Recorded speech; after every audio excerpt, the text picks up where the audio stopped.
Philippine President Ferdinand Marcos Jr. has slapped a ban on Philippine offshore gaming operators, also known as POGOs. Mr. Marcos ordered online casinos to stop their offshore gaming operations by the end of the year. Why did the Philippines decide to ban Philippine offshore gaming operators, POGOs? The Philippines' decision to ban Philippine offshore gaming operators, POGOs, is a move steeped in complexity involving social, economic, and regulatory issues. This bold and controversial step is reshaping the country's gaming industry and has sparked intense debates on both national and international fronts. Join us as we explore the deeper implications of this critical decision and what it means for the Philippines and its global standing.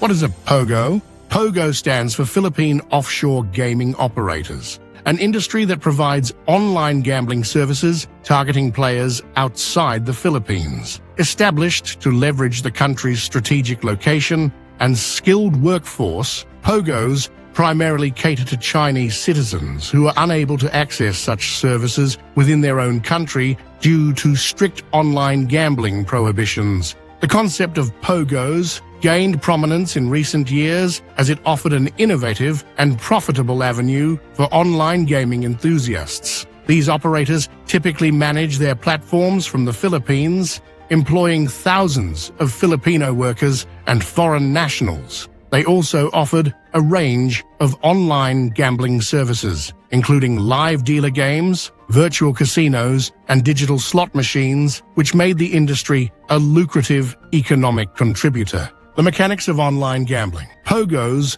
operate using sophisticated digital platforms that allow players to participate remotely in real-time games. Whether it's betting on card games, spinning digital roulette wheels, or playing virtual slot machines, these platforms replicate the traditional casino experience. Players wager real money, while operators ensure seamless user experiences through advanced technology and robust digital infrastructure. This industry became a magnet for tech-savvy gamblers and generated significant profits. However, behind the glitz and glamour of online gaming, deeper issues began to emerge, prompting serious scrutiny from authorities. The economic contribution of POGOs. At its peak, the POGO industry was a major economic driver for the Philippines. By 2020, it contributed roughly 8 billion Philippine peso annually in tax revenue, according to government reports. Additionally, the sector created jobs for approximately 300,000 individuals,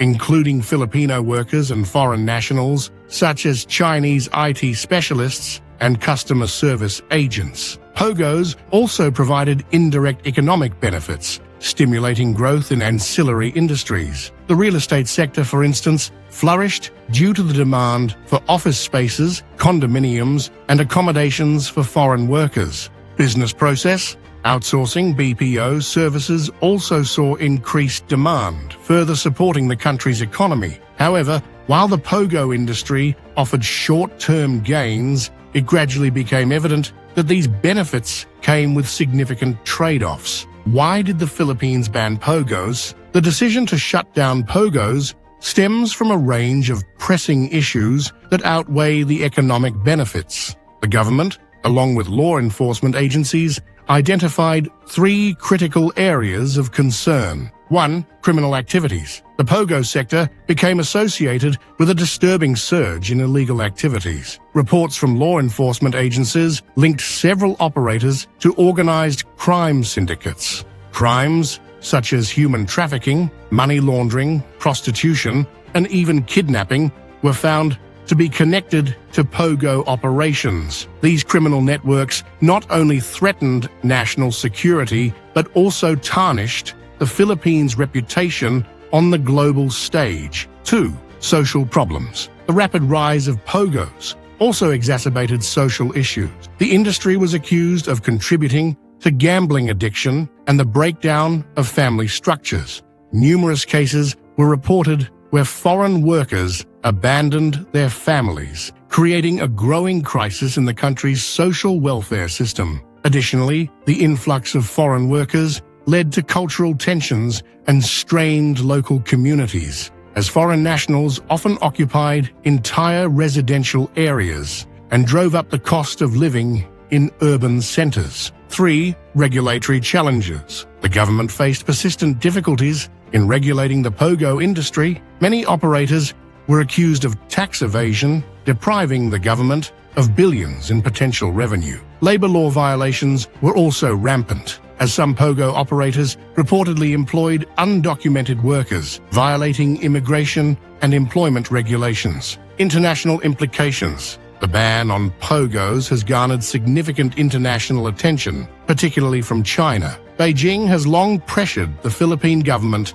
to curb offshore gambling targeting Chinese citizens, as it views such activities as a direct violation of its laws. The Philippines' decision to shut down POGOs aligns with China's broader crackdown on gambling, strengthening diplomatic ties between the two nations. However, critics argue that the ban could merely shift these operations to other countries with more lenient policies such as Cambodia or Vietnam. This raises questions about whether the underlying issues will simply migrate elsewhere. Economic fallout. The POGO shutdown is expected to have immediate and far-reaching economic consequences. Approximately 30,000 Filipino workers will lose their jobs, while over 20,000 foreign nationals are expected to leave the country. The real estate sector is also bracing for losses, with office spaces and residential units previously occupied by POGO operators likely to experience vacancies. To mitigate these impacts, the government has announced programs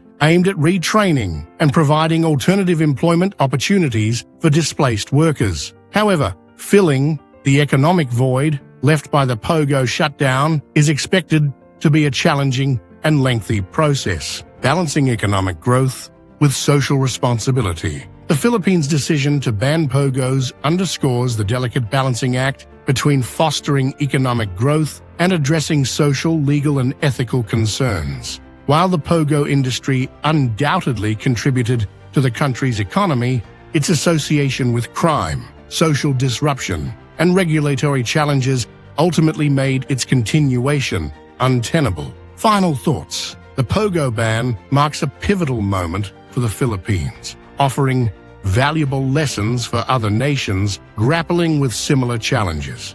It's a reminder that economic growth should never come at the expense of social responsibility and security. Stay tuned to Truth Revealed for more in-depth analysis of global issues shaping our world.